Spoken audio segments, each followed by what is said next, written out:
Bismillahirrahmanirrahim. Assalamualaikum warahmatullahi wabarakatuh. Sahabat Ikra Medical Podcast, bertemu kembali di siang yang cerah ini bersama saya Dr. Anita Asmara. Kita kedatangan tamu yang sangat luar biasa. Assalamualaikum warahmatullahi wabarakatuh, Dr. Ahyani. Waalaikumsalam warahmatullahi wabarakatuh. Ya, alhamdulillah, beliau adalah Ketua Pengurus Daerah Jawa Barat Ikatan Ahli Kesehatan Masyarakat Indonesia (IAKMI) dan Wakil Direktur Lembaga Pendidikan dan Pelatihan Parameter ya Dok ya. Bagaimana Dok kabarnya hari ini? Alhamdulillah sehat. Mendung ya. Betul Dok, jadi, cuacanya ya. Cuaca mendung. Berjuang untuk bergerak ya kalau kayak gini. Iya betul Dok, enaknya rebahan ya Dok ya. Nah teman-teman, kita tuh akan membahas satu materi yang sangat luar biasa nih ya Dok ya, tentang generasi anti GGL, gula, garam, lemak, dan membentuk kebiasaan sehat sejak di bangku sekolah. Iya Dok. betul. Ya fenomena jajanan anak sekolah kan ya Dok ya, ditambah sekarang mungkin minuman-minuman manis itu sangat marak banget gitu ya. Kayak anak-anak kota Bandung bahkan katanya anemia ya Dok ya banyaknya, karena kebanyakan makan seblak. Bisa jadi. Jadi lupa sayur-sayur dan macam-macam. Oke, ya Allah. Nah ini mungkin jadi satu fenomena, dan mudah-mudahan baik tenaga medis yang ada di gerbang terdepan seperti di puskesmas maupun juga mama-mama, bunda-bunda yang menyaksikan jadi memiliki awareness terkait makanan yang baik untuk anak-anaknya ya Dok ya. Gitu. Nah Dok, punten boleh bisa dijelaskan dulu apa yang dimaksud dengan generasi anti GGL ini Dok? Iya, jadi sebetulnya awalnya tuh gini. Kita kan dihadapkan kalau kesehatan masyarakat dengan penyakit menular ya TBC, DBD, kemudian infeksi yang baru-baru ya kayak virus-virus yang muncul terakhir COVID dan sebagainya. Penyakit tidak menularnya itu pun terus naik kan, kanker, penyakit jantung, stroke, ya kardiovaskuler, gagal ginjal dan sebagainya.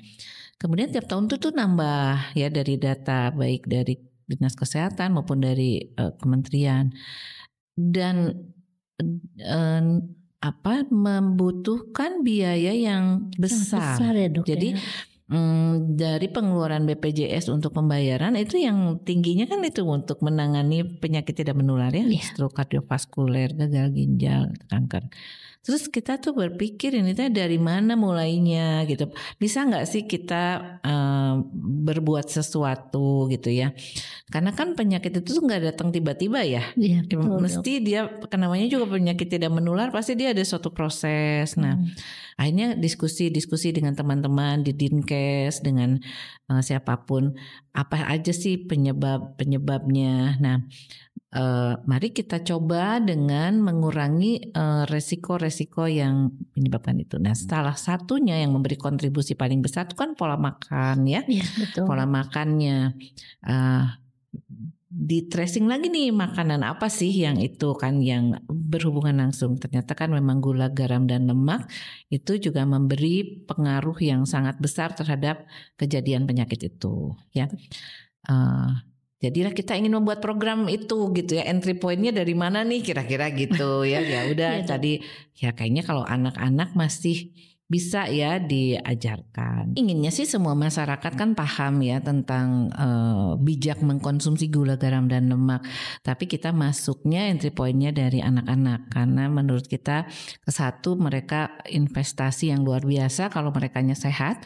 Yang kedua, kita bisa menciptakan lingkungan di sekolahnya gitu, didukung oleh semua, sehingga perubahan perilakunya itu juga disupport oleh lingkungan. Itu sih awalnya gitu. Ya Dok ya. Jadi ini memang suatu program yang baru ya Dok ya. Program yang modelannya baru ya, karena kan kayak makan sehat ya gitu ya. Usaha kesehatan sekolah ada kan gitu ya, gerakan masyarakat sehat ada. Nah ini gimana meramu itu menjadi suatu pendekatan menciptakan ekosistem sekolah yang lebih sehat, sehingga anak-anak berperilaku lebih baik dalam memilih makanan yang lebih sehat, terutama untuk bijak konsumsi gula, garam, lemak gitu. Masya Allah. Nah sebenarnya bagaimana sih Dok fenomena dari GGL ini sendiri di masyarakat saat ini gitu? Iya, kita tahulah sekarang dengan mudahnya anak-anak bisa melihat, menjangkau, membeli produk-produk yang terdiri dari tinggi gula, garam, dan lemak, mau makanan, mau minuman ya, bermacam permen, bermacam jelly, bermacam soft drink atau hal-hal lain. Dan juga terpapar iklannya banyak ya. Kemudian kemudahannya juga di mana-mana mudah didapat. Tinggal ya kalau itu mau pesan atau di toko-toko yang supermarket, minimarket, warung-warung kan juga sama. Jadi kalau kita lihat kebiasaannya maka itu akan mudah didapat. Tapi kita lihat yang objektif dari screening anak sekolah, misalnya screening kesehatan anak sekolah itu angka obesitas kan udah mulai naik ya. Kita kan jadinya menghadapinya double burden ya, ada kurang gizi. Betul. Tapi ada juga yang obes. Nah, obes ya pastilah ada kaitannya, walaupun ada aktivitas tapi juga ada pola makan. Kemudian ada angka anemi ya. Betul. Jadi sebetulnya gambarannya kan seperti itu. Ini terlihat dari screening kesehatan anak sekolah bahwa betul sudah ada tanda di situ kita harus lebih waspada. Gitu. Iya betul dok. Nah sebenarnya dampak jangka pendek maupun jangka panjang dengan konsumsi GGL secara berlebihan ini yang tadi mungkin yang dokter sampaikan terkait obesitas. Nah tadi kalau penyakit tidak menular yang mungkin sekarang sedang meningkat itu apa saja dok? Nah kalau penyakit tidak menular itu kan angka kejadian kanker ya, baik dari angkanya maupun usia ditemukannya kan udah jadi lebih muda. Lebih muda ya dok. Penyakit stroke ya, kardiovaskuler, gagal ginjal. Orang taunya kalau gula nggak dibatasi itu taunya gigi aja yang sakit gitu ya. Dok. Padahal dia kan bisa di otak juga ada ngaruh ya, jadi nggak satset gitu ya. Kemudian nanti di hatinya juga ada pelemakan, pembuluh darahnya juga jadi nggak terlalu lancar. Jadi informasi-informasi seperti itu mungkin edukasinya juga belum disatuin ya. Betul. Jadi dan masyarakat edukasi kesehatannya perlu ditingkatkan. Jadi kalau yang secara jangka panjang tadi meningkatkan resiko-resiko untuk penyakit-penyakit tidak menular tadi. Jangka pendeknya tadi udah kelihatan ya, kalau kayak obes ya, kayak ke gigi, kayak ke organ. Jadi masa sih nggak ada apa-apa gitu ya? Betul dong. Apa dong bisa kita lakuin gitu ya? Jadi waktu ngobrol-ngobrol misalnya sama penyakit dalam, ayo dong bikin apa yuk, ini penyakit ini tambah banyak gitu pasien yang konsul, pasien yang harus saya obatin. Jadi kan kalau di hulunya nggak kita tangani, nanti di hilirnya terus aja ngalir gitu ya, di kuratif. Betul gitu. Dok. Jadi ini lebih ke upaya preventif ya dok. Oke, Masya Allah. Gitu. Nah ini ya dok, kalau kenapa sih sekolah ini menjadi tempat yang strategis untuk membentuk kebiasaan sehat sejak kecil dok? Nah ini juga menarik ya. Kita mau dari mana dulu gitu ya. Betul. Yang pasti basisnya keluarga kan, perubahan itu. Betul. Tapi kita kan nggak mungkin ya menyentuh keluarga-keluarga yang banyak. Jadi siapa agen-agen yang akan membawa perubahan di keluarga gitu kan ya. Oh kayaknya anak sekolah nih, ya itu berdiskusi lagi ini SMA, SMP, mahasiswa apa. Ternyata kalau anak sekolah dasar itu dia kemampuan menyerap informasinya udah bagus, tapi dia masih, kita tuh bisa berharap kebiasaan itu bisa dibentuk. Contohnya cuci tangan pakai sabun dulu, itu gosok gigi dulu tuh kita kan dari situ ya. Atau buang sampah pada tempatnya atau apa. Saya lihat kenapa, karena anak-anak SD itu sama guru juga kayaknya tuh masih kata Pak Guru juga kata Pak Guru juga gitu ya. Jadi kita punya juga power ya, punya temen nih, ada guru-guru. Terus penyiapan makanan masih bergantung kepada orang tua, bekal makanan atau apa. Jadi kayaknya kok kalau intervensinya di tingkat SD bakal banyak yang bisa terlibat untuk mewujudkan gitu. Ya, dan semakin kecil untuk pembiasaan lebih baik ya, semakin Dok, bagus. Iya, jadi dia bisa jadi dia terpaksa kan. Betul. Gitu ya. Kan dipaksa katanya untuk berubah, terus dia jadi terpaksa, tapi nanti dia jadi terbiasa untuk melakukan hal-hal yang baik gitu. Betul, Dok ya. Contoh waktu kemarin COVID ya, Dok ya, ketika cuci tangan itu menjadi kebiasaan. Jadi kebiasaan pakai masker gitu. Ya. Dok. Biasanya kan kalau ada yang pakai masker juga anak-anak juga diomongin mungkin sama temennya. Tapi kalau sekarang enggak tuh, saya melihat di sekolah-sekolah dasar kalau ada anak yang mungkin batuk, pilek gitu ya, terus dia pakai masker ke sekolah tuh teman-temannya biasa aja, malah kayaknya keren gitu ya. Terus dia bekal sekolah ya. Betul. Itu kan jadi kebiasaan yang bagus ya. Apalagi gurunya meriksa bekal apa gitu ya. Betul. Terus pas saat makan kan bisa dilihat kalau ada yang misalnya kurang memenuhi standar buat kesehatannya, itu gurunya kan ngomongnya nggak ke anaknya, ke orang tuanya. Nah, itu kan jadinya kolaborasi kayak gitu tuh jadi bagus gitu. Saya lihat beberapa sekolah sudah mulai gitu. Bahkan kantinnya pun diawasi ya, karena dikendalikan oleh sekolahnya. Ada misalnya kalau jual yang manis-manisnya boleh hari Senin, jual yang goreng-gorengnya boleh hari Selasa. Kan gitu, sebetulnya buat pembiasaan ya. Kita kan bukan bilang nggak boleh, tapi kan tadi dikendalikan, jangan berlebihan kan, kayak gitu lah kira-kira. Betul, Dok. Jadi luar biasa ya, Dok ya, kalau itu memang bisa. Betul. Jadi intervensi yang akan dilakukan nanti pada semua sekolah di Kota Bandung sebagai percontohan, Dok. Rencananya sih kalau sudah ada peraturan wali kota kan pasti di semua sekolah secara bertahap sesuai kemampuan. Tapi kita bikin model dulu di 5 sekolah gitu. Boleh di-share dikit nih, Dok, modelnya seperti apa nih modelnya nanti di sekolah itu? Jadi karena kan itu yang harus diintervensi itu lingkungannya. Betul. Juga sanitasi, air bersih, kantinnya, apa yang dijual. Kalau dia jual yang makanan berproses, si penjamah makanan atau pemroses makanan juga kita kasih edukasi ya, supaya jangan segera ditumplekin gitu. Kalau bikin makanan garam hayo, MSG betul. Hayo, kecap hayo, saus hayo, itu kan udah jadi berlebihan. Jadi semua diedukasi orang tuanya ya. Jadi ada intervensi lingkungannya, ada intervensi edukasi bagi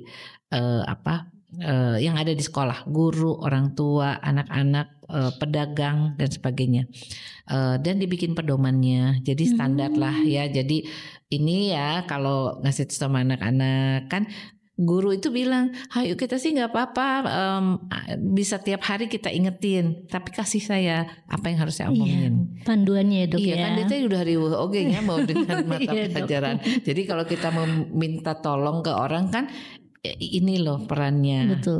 Orang tua bisa dengan tadi dia menyiapkan makanannya, atau kalau ada, saya nggak tahu apa namanya, komite orang tua atau apa, komite sekolah bisa bantu mengawasi kantin atau pedagang sebagai informasi monef kepada sekolah misalnya. Kepala sekolah malah bisa berperan karena dia bisa bikin kebijakan kan ya, seperti apa. Jadi kira-kira kayak gitulah. Nanti ini menarik sekali ya, Dok ya, karena bahkan sampai pedagang pun mendapat edukasi ya, Dok. Karena ada isu kan, makan sehat itu mahal. Kalau kita punya uangnya sedikit ya kita hanya bisa beli makanan itu, jajan. Padahal ya tadi kita dibantu mereka, terus kalau udah dikasih edukasi kita bisa tempelin stiker bahwa sudah diedukasi. Jadi kita kalau ngajak masyarakat sehat tuh kayaknya nggak bisa dengan cara hukuman, larangan. Betul. Yang ada tuh diapresiasi, diajak bersama-sama. Jadi emang rada lama, banyak effortnya, tapi menjadi kebiasaan yang berkelanjutan kan, kita maunya gitu. Kalau cuman ngelarang-larang mah, yang ngawasinnya ada, yang ngawasinnya nggak ada, ya mulai lagi. Betul. Jadi kayak gitu. Nah, Dok, ini jadi penasaran nih, Dok. Sebenarnya GGL ini yang normalnya yang bisa dikonsumsi oleh anak-anak itu seperti apa, Dok? Sebetulnya kan aturan ada standar yang kayak standar umumnya yang dari untuk masyarakat ya. Jadi buat anak. Jadi kayak misalnya kalau gula nggak boleh lebih dari 1/4 sendok teh sehari gitu ya, garam gitu. Kan ada, cuman kan diterjemahkannya gimana kita kan nggak pernah ngitung-ngitung gitu. Akhirnya apalagi dengan gram ya kita tuh kan nggak tahu. Jadi akhirnya kalau bijak tuh kita kurangin yang memproduksi, mengurangi untuk memasukkan segala yang rasa asin gitu ya. Kalau manisnya udah jadi produk, misalnya udah jadi permen, udah jadi itu ya, betul. Yang bisa kita batasi jangan dijual terlalu terbuka kalau di lingkungan sekolah ya. Kemudian orang tuanya membuat aturan, kan uang jajannya mah dari orang tua ya. Misalnya yang boleh apa, nggak boleh apa. Dan yang sekolah bikin aturan kayak tadi tuh bagus. Misalnya hari Senin hanya untuk yang manis hanya boleh dijual hari ini, gorengan hanya hari ini kan gitu ya. Jadi cuma seminggu sekali sekali jadi kan membiasakan diri jangan terus-menerus dalam jumlah yang banyak kan gitu. Wah, luar biasa nih Dok, menarik sekali ya Dok ya. Insya Allah ya, mudah-mudahan doain aja bahwa bisa terwujud ekosistem seperti itu sehingga bisa jadi kayak miniatur gimana sih kalau yang itu kan bisa diterapkan di rumah juga, di kantor, di mana gitu. Mungkin seperti isi piringku. Iya gitu benar. Itu isi piringku itu kan salah satu juga dari yang bagian itu ya, bahwa kalau bekal sekolah, nah itu pesannya tuh isi piringku ya, 1/4 ini kan kayak gitu. Iya Dok, karena biasanya kan bekal sekolah terenak itu mie instan Dok, katanya. Dikasih endok tambah kerupuk ya, aduh udah juara itu karbo ya. Karbo dan karbo bersatu menjadi juara gitu ya. Nah itu kan bukan nggak tahu mungkin ya, tapi kayak tadi nggak ada waktu misalnya. Jadi akhirnya si workshop atau pelatihan atau apa kan harus kita kasih tahu cara yang cepat ya. Iya betul Dok.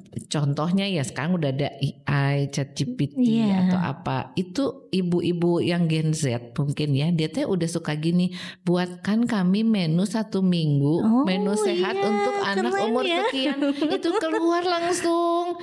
Terus begitu cara masaknya kita bisa lihat YouTube atau apa sekarang itu satset gitu ya. Sebetulnya dengan teknologi yang ada bisa dipakai lebih sehat sebetulnya. Jadi kayaknya kalau sekarang mau cari resep juga gampang di gampang. YouTube ya Dok ya. Pengen makan apa terus ada ini sama ini bisa jadi apa ya, misalnya dia bisa jawabin juga ya.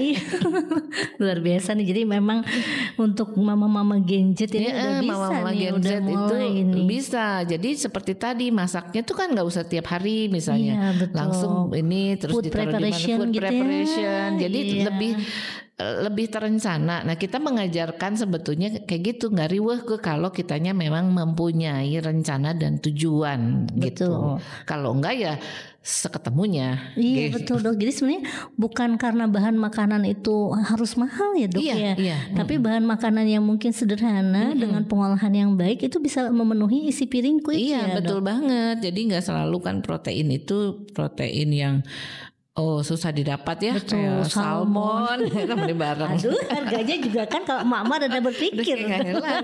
Tapi kan ada dong protein lain, tahu, tempe atau telur dan aneka telur itu satu telur aja bisa dengan variasi luar biasa ya kalau biar nggak bosan. Telur aja udah macam-macam, mau telur bebek, mau telur puyuh, mau telur ayam kan. Jadi kadang-kadang informasi yang belum lengkap itu yang sudah membuat orang mundur susah. Iya, kebayangnya gitu, ribet, males kadang. Padahal untuk kesehatan gak ada anak waktu. Ya, Dok, ya itu tadi kalau kita investasi bahkan ya Dok berarti. Nah, itu benar banget. Jadi kesehatan itu kan investasi. Ya kita baru dapat hasilnya kalau kita tabung semakin dini ya gitu ya. Kita nggak mau investasi bodong kan ya. Jadi kita nggak nabung apa-apa gitu atau nabungnya naon, pengen hasilnya sehat. Nah, jadi mumpung masih pada kecil-kecil nih anak-anak gitu kan. Jadi kita mengajak semua untuk ini. Dan menurut saya sebetulnya mereka tuh pengen gitu. Ya, cuman tadi kan ada hambatan tuh kayak waktu.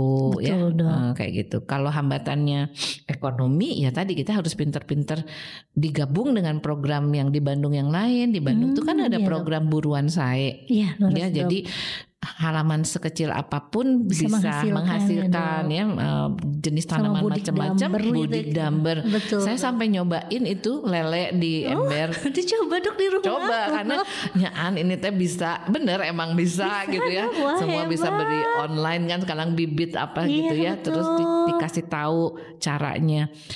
Jadi sebenarnya tadi rumah saya kecil enggak kok bisa menghasilkan gitu ya. Jadi kalau makanya kan tadinya programnya tuh terpisah-pisah, yang ini mungkin dari dinas pertamanan, yang ini mungkin dari mana, kesehatan maunya begini ya, pendidikan juga hayu saya mau bantu kan. Ternyata kalau digabung, disinergikan bisa. Nah itu kemarin FGD-nya tuh itu ada LSM, ada PKK, orang tua murid, guru, masalah. Nah itu justru kita jadi semua punya perannya tujuan dan peran masing-masing. Tapi tujuannya yang sama.